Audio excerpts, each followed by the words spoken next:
Hey everybody, welcome back to the channel. Today we're painting a Stormcast Eternal in an alternative colour to the traditional Hammers of Sigmar that you see in all the box art.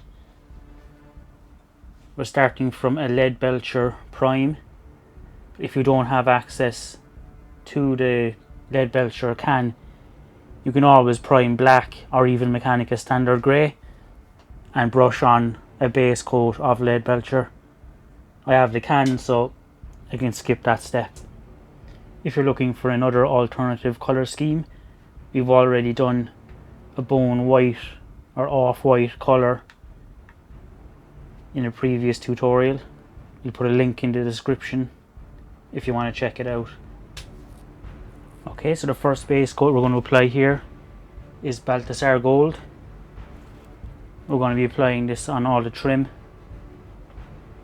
It shows this over Attributor armour as it's a more toned down, closer to a brass type colour. So we'll apply it to all the trim, like around the shield here. Any pommels on any weapons. So he has a sword here and another one. There's another pommel on his hammer. We're going to put it on the end of the scabbard of his sword. And on his halo that he has over his head. Here you can see the finished Balthasar Gold. Don't forget to do the back of the scabbard down here. I've also done the emblem on the shield. As you can see, I've gone either side of the actual emblem itself, because at the top of the hammer it's easy enough to paint, but the lightning bolts aren't very tall or high up off the actual shield itself. So I think it's easier to paint them as I have here, and then go back later on with the colour that you're going to use on the shield, and then just bring that colour up to the edges and clean the edges that way, as opposed to trying to paint the very skinny or very small lightning bolts over a background that you've already painted. So next up we're going to paint that background, and we're going to paint that Mephiston Red. So now we're going to go in with the Mephiston Red. We're going to do it on the shield, on the front face here.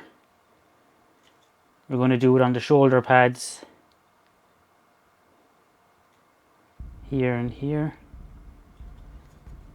The back of this, is it called a tabard? I think it's called a tabard. I'm not too sure. I've just realised there I've forgotten to paint the shoulder pads in Balthasar Gold as well. So I'm going to go back later on and fix that.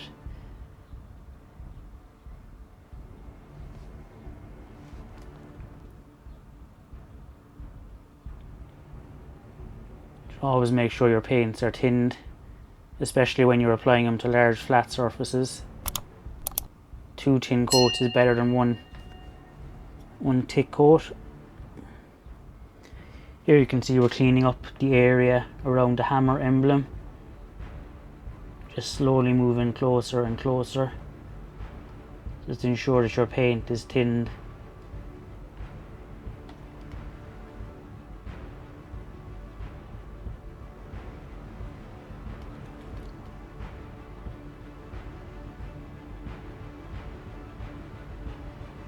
I'll do the rest of it off camera. It's quite fiddly to keep it in focus and get into small details at the same time. Here you can see we're finished the Mephiston Red areas.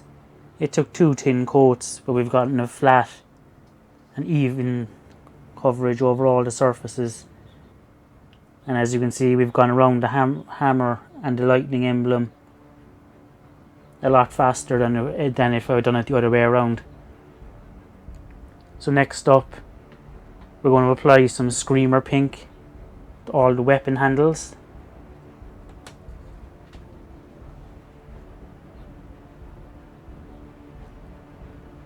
So he has his hammer in his hand. And there's also the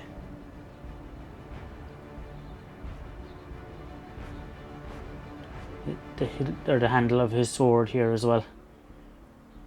We're going to paint these decorative pieces here hanging down. I don't know what they're called. In Screamer Pink as well. And here we're applying a base coat of Wraithbone to any of the scrolls. Here we move on to the final base coat, which is a black of your choice. I'm using Abaddon Black. And it's going to be painted on the scabbard, on the front, don't forget to do the back, and all the joints in his armour.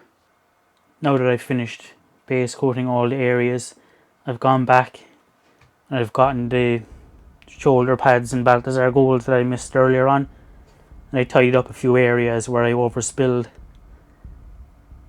I know it can be tempting when you're putting down base coats to constantly go back and forward and keep fixing each little mistake as you make it, but I find it's better to wait and have a point. Normally I do it just before shading, and then at that point then tidy up any mistakes. So now that we have all of our base coats completed, we can move on now to the first and only shade, which is going to be Nuln Oil, and it's going to be applied over the entire miniature, with the only exception of the scroll, which we're going to be painting later on with Skeleton Horde. So don't go over that. So as always, make sure you work the shade into all the recesses. If you do apply too much, touch your brush or some clean kitchen paper, and you can wick away any pools. So you just go around the entire miniature now and just work it into all the details. Normally you wouldn't shade over golds like the Balthasar Gold with Nuln Oil, but we're looking for a more muted colour style rather than the overly flashy Hammers of Sigmar pattern. Now while the shade is drying, we're going to go in with the Skeleton Horde over the Wraithbone.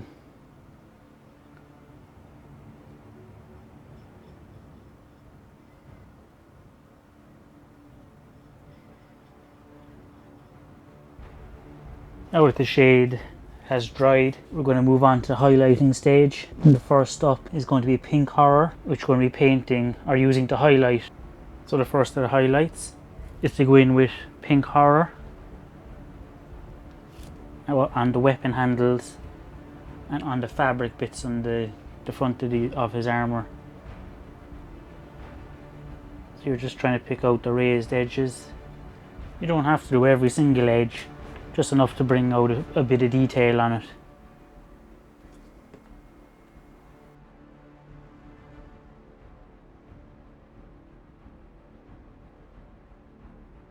Next up is an edge highlight of Runefang Steel on all the Leadbelcher armour sections.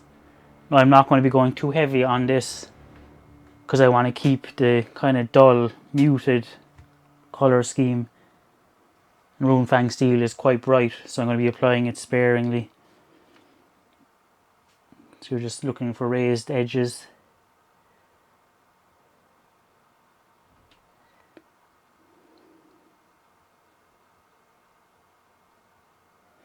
Now that we're done with the Runefang Steel, I know it can be a bit hard to see, but it is there. We're going to move on to Sycorax Bronze, which is going to be done over the Balthasar Gold edges. Again, we're not going to be going too heavy on this either, as I want to keep the kind of muted style.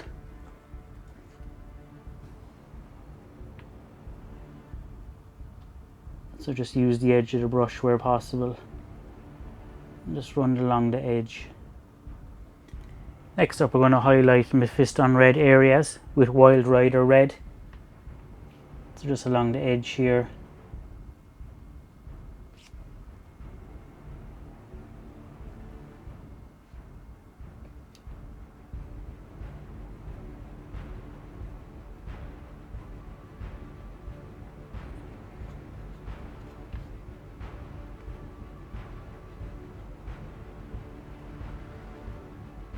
For the back of the tabard, we're going to mix Mephiston Red with Wild Rider Red because I don't want it to be as bright as the Wild Rider Red would be by itself.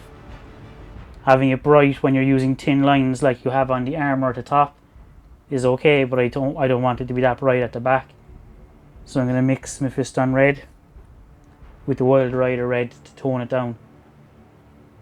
It's more Mephiston Red than Wild Rider Red because I don't want it to be too bright, and just paint it onto the raised areas of the tabard at the back.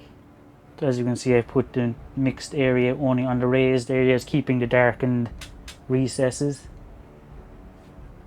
So now we're just going to go back to Wild Rider Red and just go for a tiny bit of a highlight on the largest raised surfaces.